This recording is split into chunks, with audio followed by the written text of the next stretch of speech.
yeah, we're not done with the Jetta to get it actually on the road.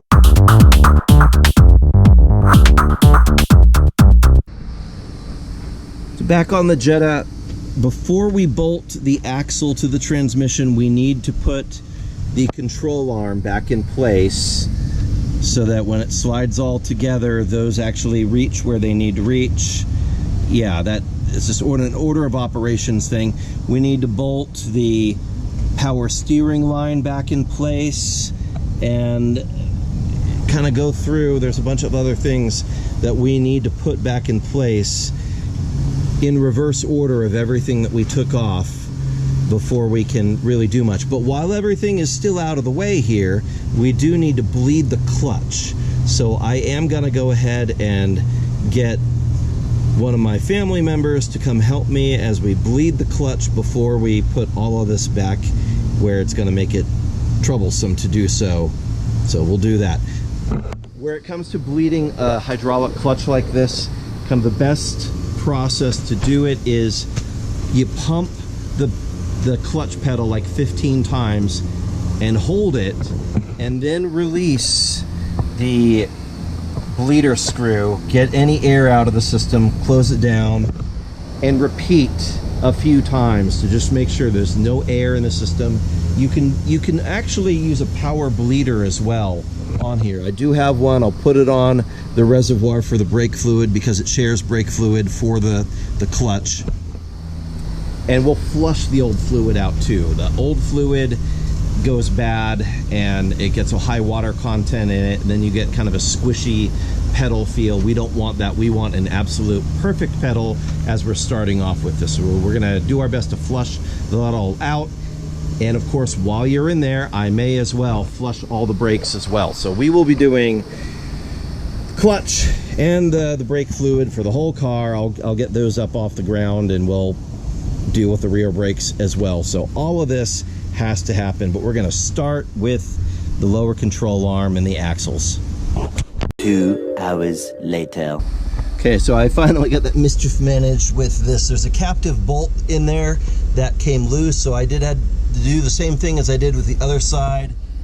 Made a hole and made it work, but that's now in, and now I am working on the axle bolts. Again, approach it from right through here. You can get them and then just rotate the axle using the brake disc as you need to get to the next one. I'm inserting them, getting them all threaded first before I torque them down. Once they're all in, then I will torque them and do the other side. So we're at least on the home stretch as far as this stuff goes, and then all the rest of this has to get bolted back in place.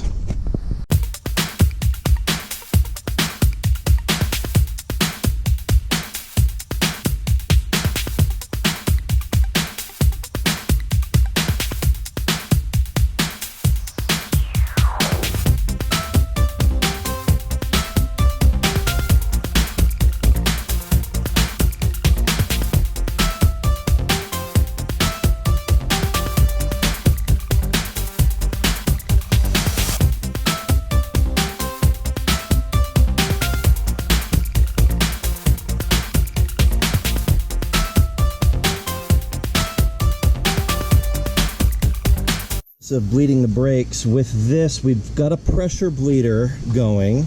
It's pumped to 20 psi, so it's supplying the brake fluid.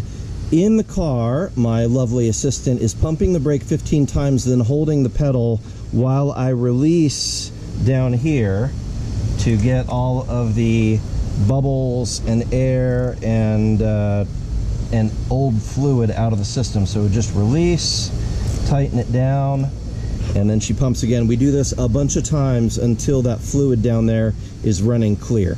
So there we go.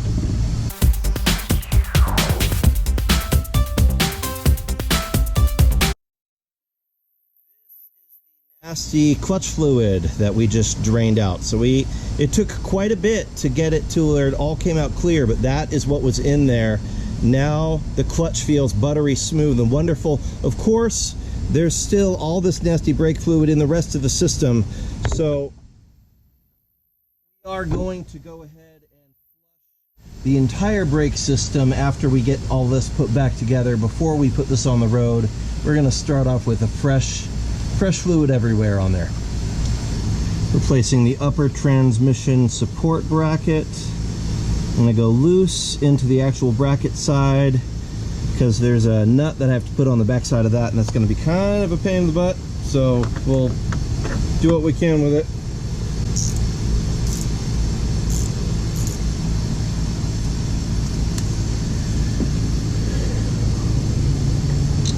Especially since I put the shifter back in place already, and maybe I should have done this before I did that. But it is what it is at this time. We'll make it work.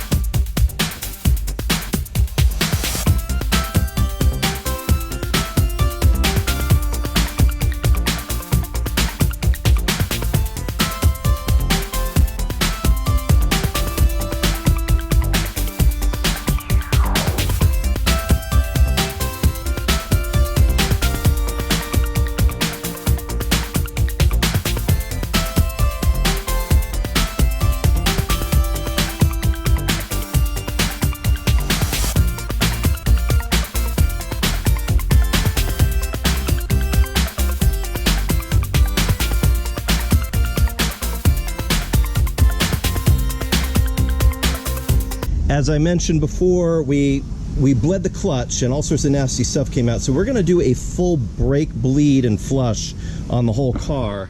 That's what I'm up to next. So I'm gonna go ahead and jack up the back, get it off the ground, get the rear wheels off, get the rear axle supported so that the proportioning valve is open. That's kind of key to bleeding one of these cars. And then I'll go through the bleeding procedure. I do have one of these Motive power bleeders.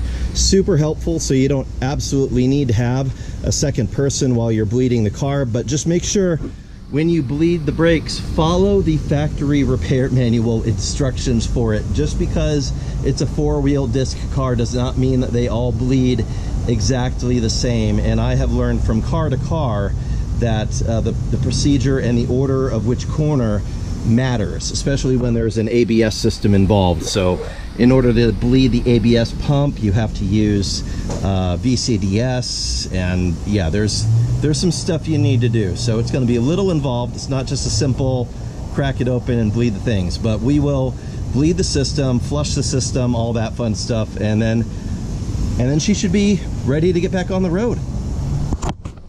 So did a little research and checking the manual, and the R32 is different from this Mark IV. The R32 wants me to do the driver's side wheel, then that one, then that one, then that one, working our way out. But on the regular Mark IV, it actually does want us to start with the farthest wheel and bleed that one, which makes sense. It gets the most fluid out of the system, the old, nasty, gross fluid, which this is what it looks like. It's pretty bad. So we're gonna flush all of that out of the system and then work our way back around all the wheels. And as long as we don't introduce any air to the system, I don't have to use the ABS pump and do VCDS for all of that. I can just bleed it with the Motive pressure bleeder. So that's what we're gonna do. Once we do that, then I am gonna go ahead and put the front wheels back on, drop that on the ground so that there's only two wheels up in the air. We're going to do the rear suspension because remember we put on the GLI suspension in the front. We still need to put the GLI suspension on the back, and then a wash because she's gross from sitting here for months and months, and she should be ready to jump on the road. So let's see what we can get done.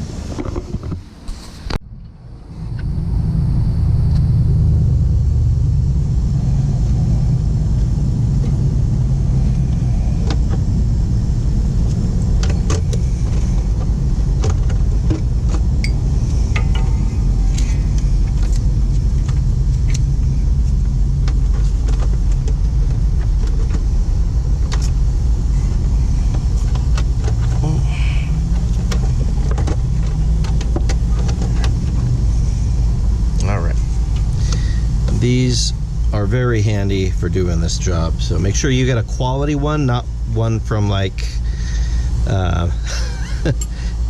Amazon. If you can find a Sears, these are fantastic. The cheap ones will absolutely strip your stuff. Now before we do this, I do want to jack up the trailing arm so that the rear brake proportioning valve is open.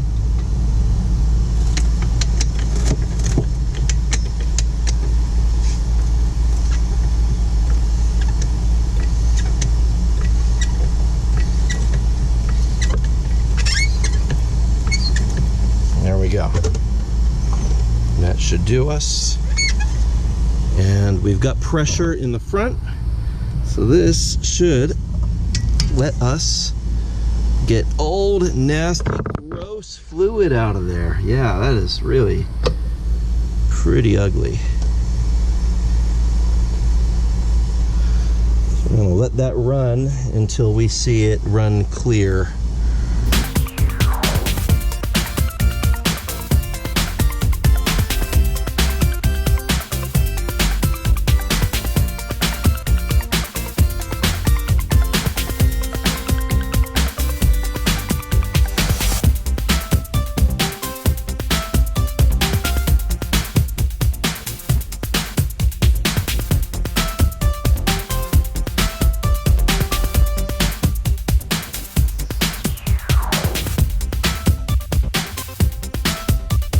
Okay, that's looking pretty good, so I think we could probably tighten that up now.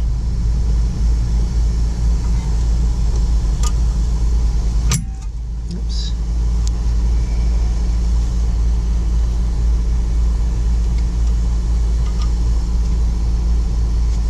There we go.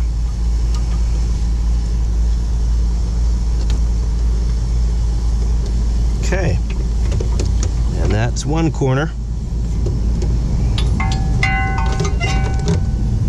We'll go do the rest and then come back. 20 minutes later. Highly recommend getting a hold of one of these. It's just a little rod that screws into your hub, so when you're mounting your wheels, it makes it a lot easier.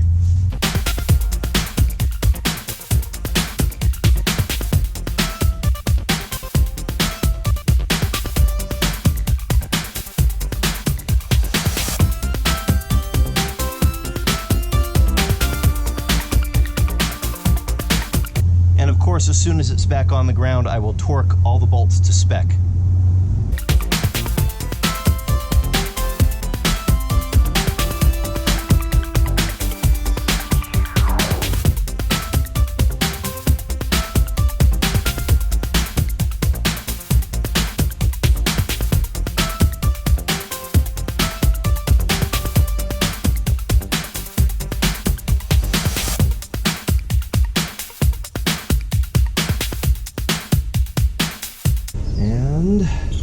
Let's see if she fires up.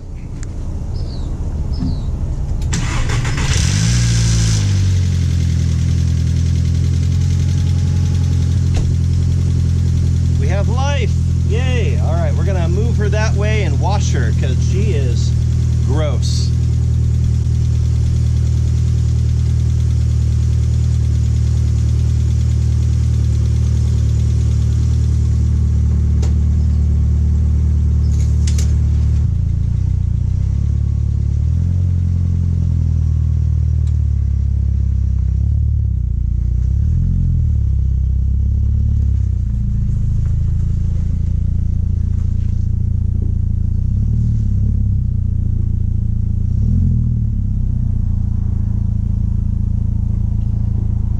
She moved under her own power. The clutch works. Yay.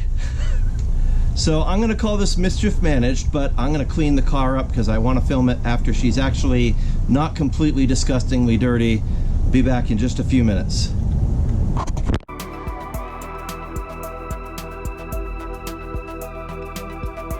And on that terrible disappointment,